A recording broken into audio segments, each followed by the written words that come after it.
This video explains why President Putin should send Russian troops into Ukraine and root out the German masquerader evil that's bent upon destroying Russia as well as Ukraine.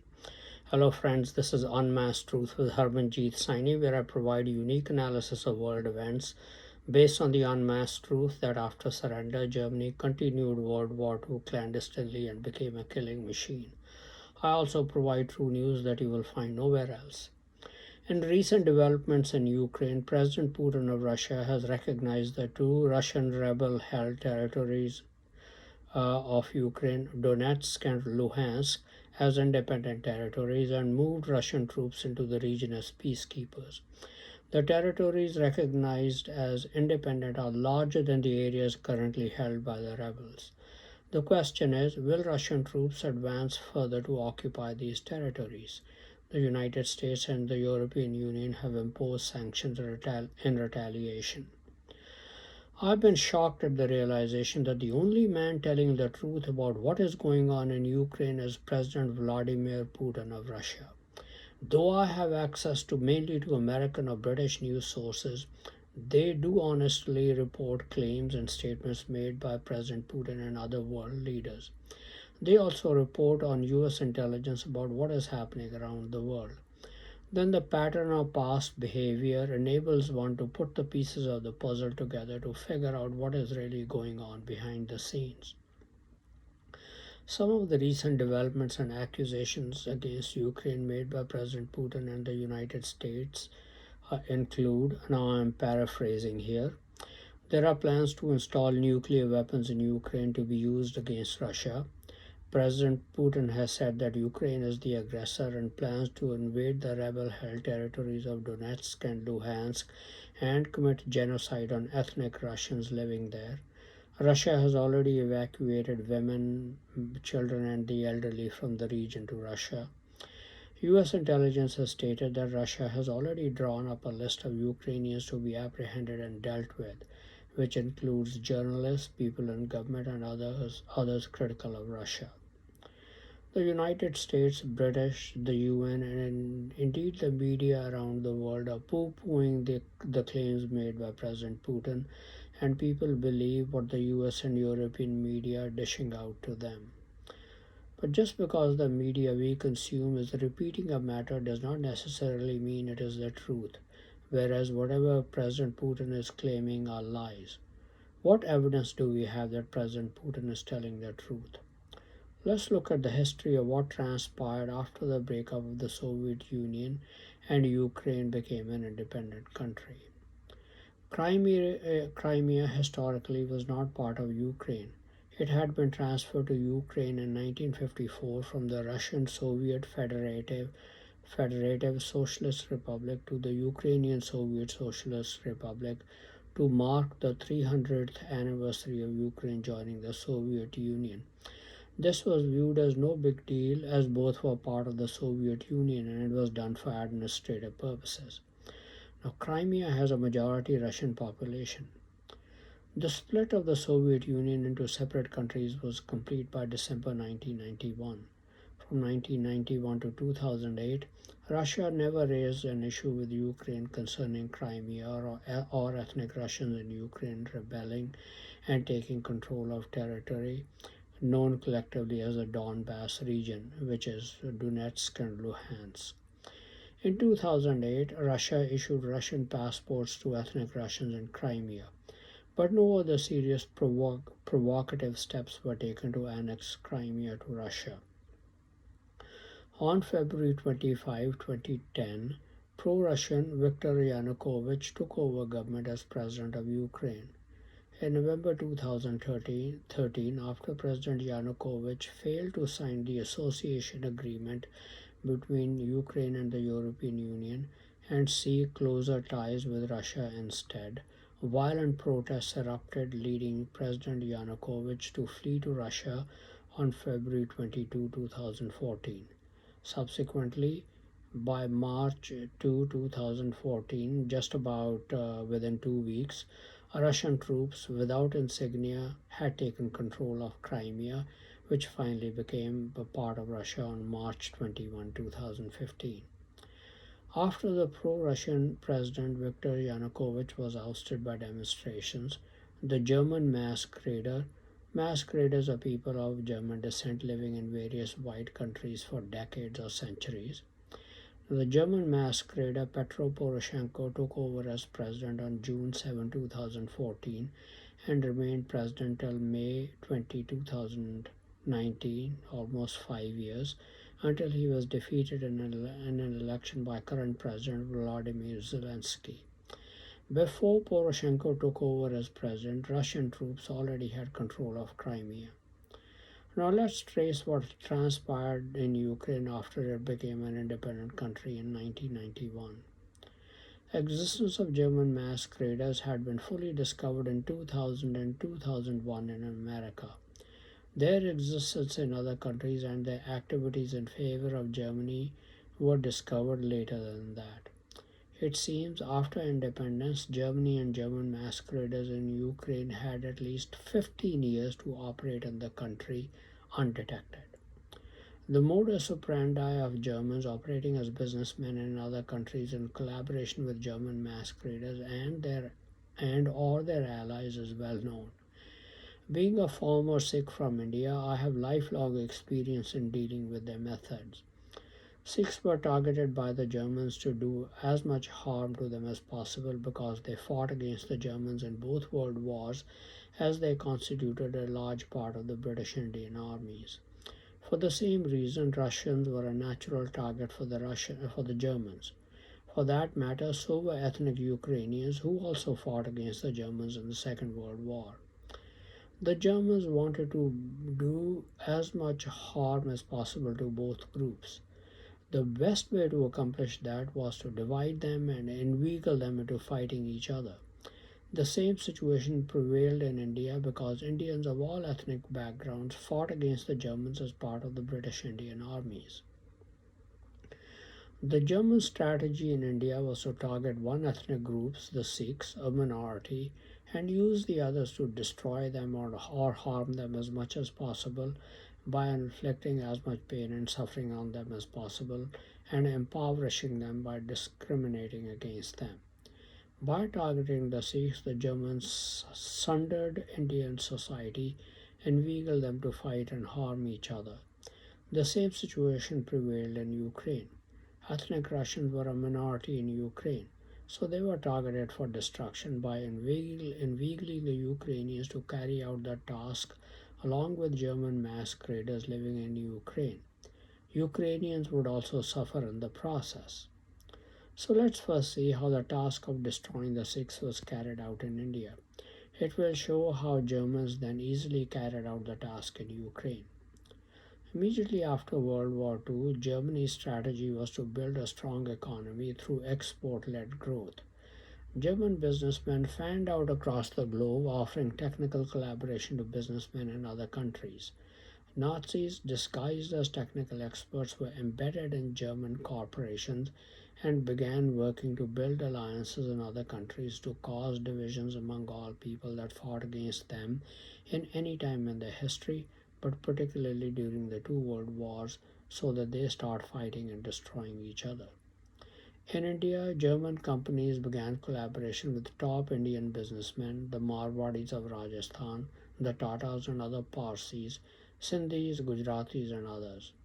They were offered technical help to set up basic industries in the 1950s, such as manufacturing hydrogenated oil, cloth and cement mills, sugar manufacturing plants, industries for processing commodities, and others such as chemicals, auto and truck manufacturing. Even though Rajasthan Rajputs and Parsis fought against the Germans in World War II, they were still accepted as business allies. They were promised much greater riches if they would target the Sikhs to kill them and impoverish them by discriminating against them in employment or business opportunities, with the ultimate goal of destroying them utterly. The large industrialists in India discriminated against Sikhs in giving them jobs. If some of them obtained jobs because of their extraordinary engineering and scientific abilities, they were asked to train Marwadi and other engineers. After they had trained these men, they were fired from their jobs and replaced by the men they had trained. The Germans had also shared their technology with non-Sikh groups that enabled them to convey threats electronically. With such threats, they forced Sikhs to get out of businesses that competed against them and the most beautiful Sikh women to marry them. The industrial tycoons who employed Sikhs sent them on assignments out of town while they visited their factories and committed adultery with their beautiful wives. In addition to hurting Sikhs, the German goal was to have as many Americans and Britons of non German descent as possible murdered around the globe. This scheme enabled the Germans to gain willing allies in former British colonies because of resentment against colonial rule. However, people have to be given very significant incentives for them to be willing to commit murder. That was made possible with wholesale theft from the United States and British economies. German masqueraders in these countries, with their ability to deliver threats electronically, began to control the biggest and best corporations in these countries, put their men in charge, and employing only masqueraders as much as possible. So the German masqueraders became rich. Those in India and other former British colonies who murdered Americans, Britons, Jews, or Sikhs were rewarded with getting admissions to US and British universities with full scholarships and good employment after that throughout their lives. Others were helped with setting up successful businesses or getting good jobs of all kinds in India with promotions throughout their careers. Still, others were helped with political careers.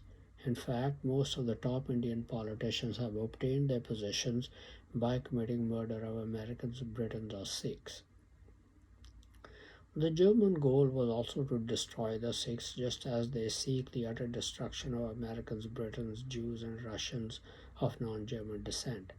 They collaborated with businessmen in Pakistan the same way as they did in India and offered the same incentives as in India to those who would murder people of British and American descent. In addition, they made an alliance with Pashtun generals in Pakistan and inveigled them to start wars with India over Kashmir. Indian leaders and top generals put Sikh soldiers in the front line and the forefront to fight the Pakistan armies in the 1965 and 1971 wars and die. In both wars, top Indian generals tried to manipulate the war so that Pakistan would win, go all the way to New Delhi, and massacre millions of Sikhs and Punjabis on the way as infidels. So, German goals in dealing with Russia and Ukraine have been the same, and the methods used to accomplish that have been the same as so successfully used against the Sikhs.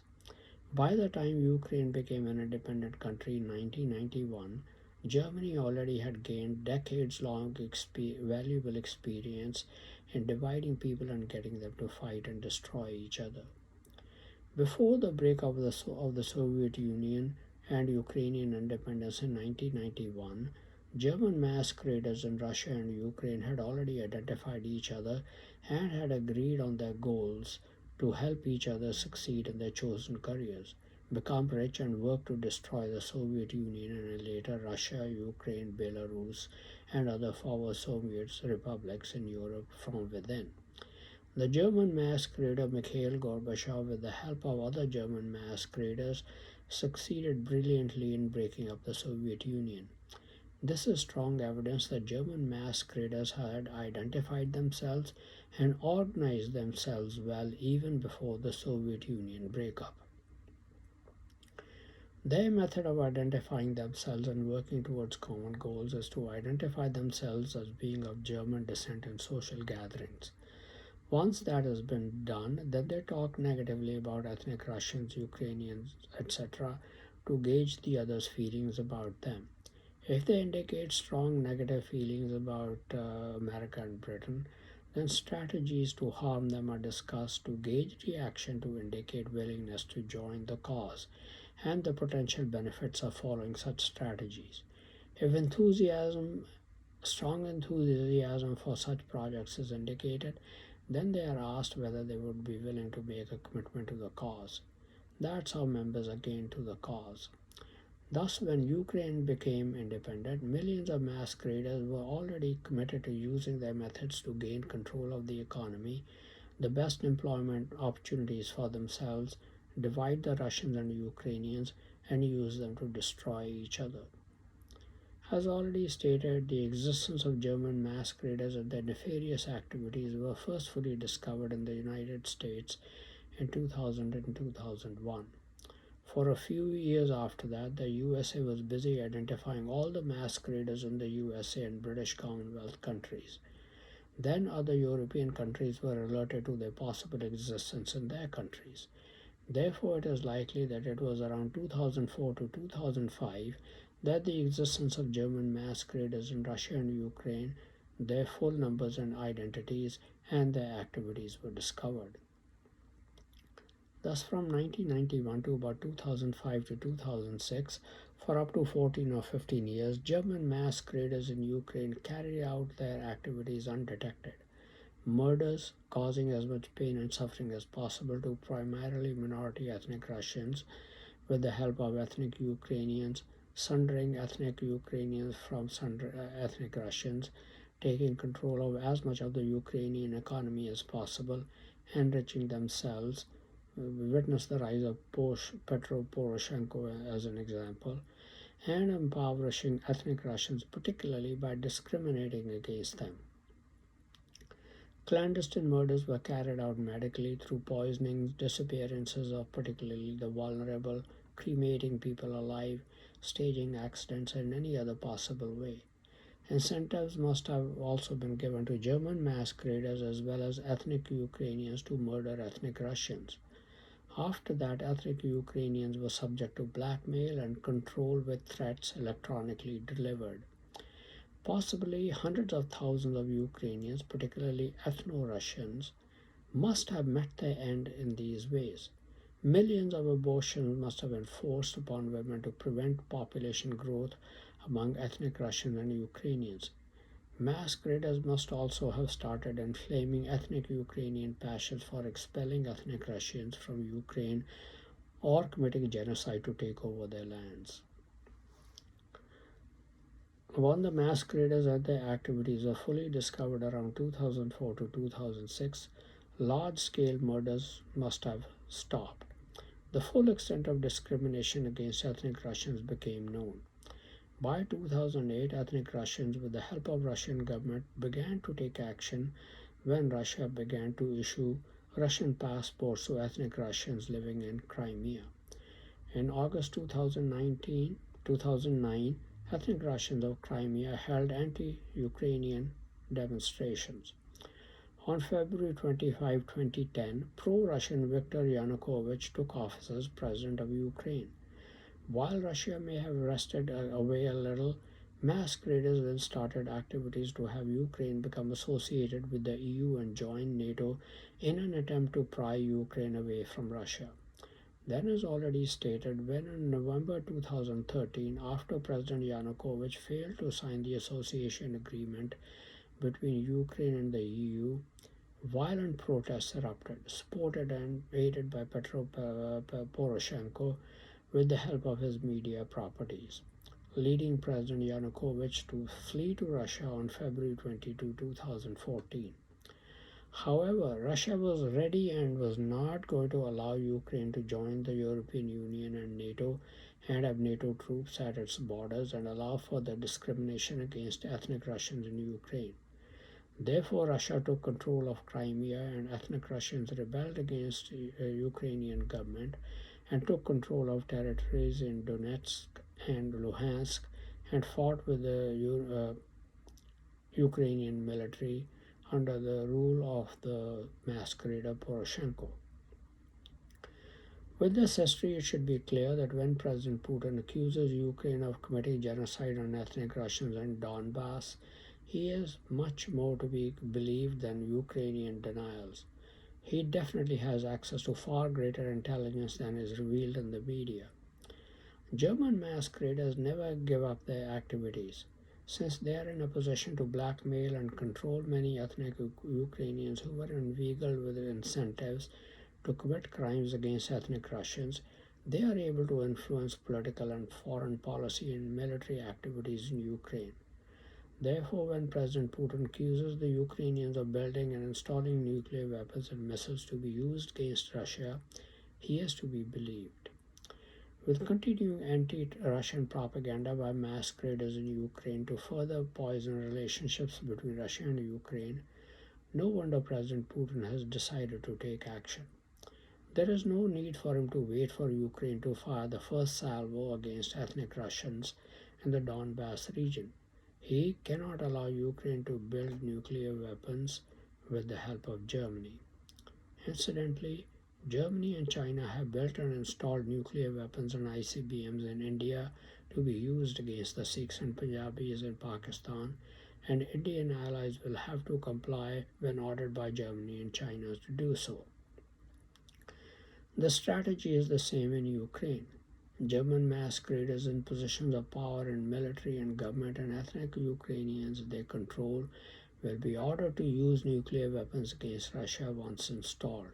President Putin and Russia cannot be expected to sit by idly. President Putin is sure of his intelligence. With the Ukrainians under control of German masqueraders ready to occupy the Donbass region and commit genocide on ethnic Russians and install nuclear weapons and missiles supplied by Germany or its allies, President Putin had little choice. Satan-driven Germans are relentless. They will not give up their plans in Ukraine. President Putin's intelligence kept telling him that the Germans are ready to implement their plans.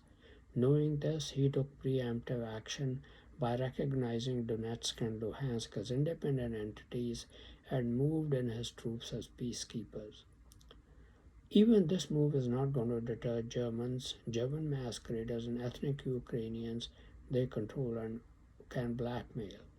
The Ukrainian military will be used to drive out ethnic Russians and commit genocide. Their nuclear weapons will be installed in Ukraine to be used against Russia. Therefore, President Putin has to follow up by sending in more Russian troops to occupy the entire territories of Donetsk and Luhansk that he has recognized as independent. This will most likely bring ethnic Ukrainians to the negotiating table. At the negotiating table, President Putin should accept nothing short of a surrender or accession to his demands by Ukraine. Then he should use the list he has prepared of Ukrainians, nearly all of whom will be German masqueraders, who will begin carrying out anti-Russia propaganda to poison the relationships between the two countries and exterminate them, man, woman, and child. Unless this action is taken, the evil will not be extirpated from Ukraine, and Russia will continue to have problems from them emanating from Ukrainian soil. There should be absolutely no compromise with exterminating all the German masqueraders from Ukrainian soil.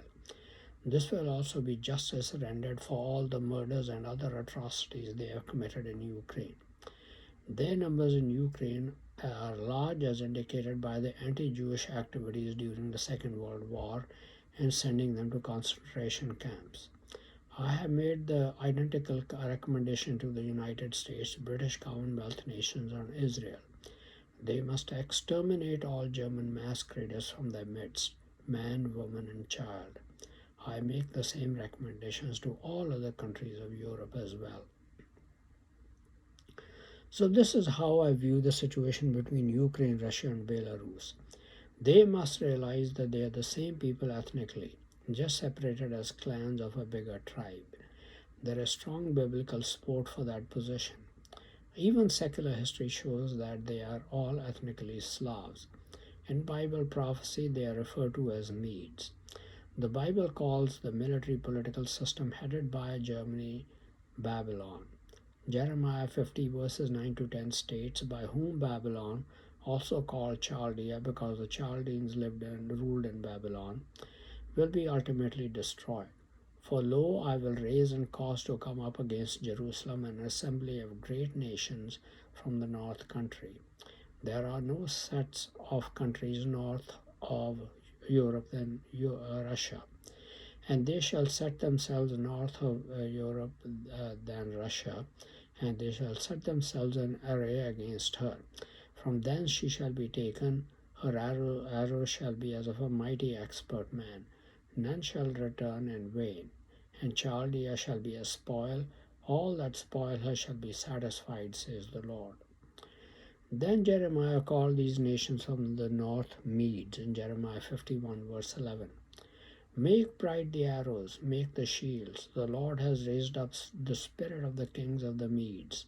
So, more than one nation, um, indicating Russia, Ukraine, Belarus, and other former Soviet socialist republics in Europe. For his advice is against Babylon to destroy it, because it is the vengeance of the Lord, the vengeance of his temple. Because the Russians, Ukrainians, Belarusians, the Baltic states, Georgia, and Moldova are all the same people, they belong together. They will be allies when they finally confront the German led European alliance and destroy it utterly. The German masquerader Mikhail Gorbachev orchestrated the breakup of the Soviet Union. He succeeded because of economic stagnation in the United States. The Soviet Unions in Europe wanted to become part of the European Union because of the possibility of becoming economically prosperous like Western Europe. That is the carrot Germany has been using to pry away nations from the Russian orbit. That is the carrot it has dangled in front of Ukraine. But after 70 years, 30 years of dealing with them, since independence in 1991, only German masqueraders and German corporations have become rich at the expense of ethnic Ukrainians. Therefore, my advice to ethnic Ukrainians is that as long as you have German masqueraders living in your midst, they will continue to steal your wealth and enslave you economically. They are a virus that will be utterly destroyed by you if you let it persist in your mind. Therefore, let President Putin and Russia carry out the task of exterminating them from their midst. Please do not resist when President Putin orders his troops to take the entire territories of Donetsk and Luhansk he has recognized as independent. Why do you want more ethnic Ukrainians killed unnecessarily in addition to the 14,000 already dead and trying to defend their territories? Participate in bringing the German masqueraders in your midst to justify by allowing President Putin to come and identify and liquidate them. There should be a lesson for all nations in this situation. You allow Germans and German masqueraders to set a foot in the door by allowing entry to their corporations. They will immediately begin plotting how to rob and enslave you economically, just dividing your society to control you and ultimately destroy you if ever in your history you have fought against Germany. And most of Europe has done that one time or another. Please don't allow this deadly virus to get a foothold in your computer. You will begin regretting it soon, very soon thereafter. Their methods are now well known, many of which I have exposed in my videos.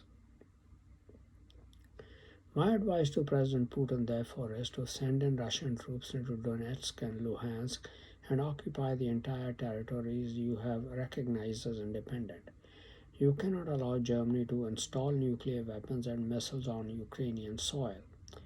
Then identify the German masqueraders of the Ukrainian government from your list who are engaged in dividing ethnic Ukrainians and ethnic Russians as you are both one people.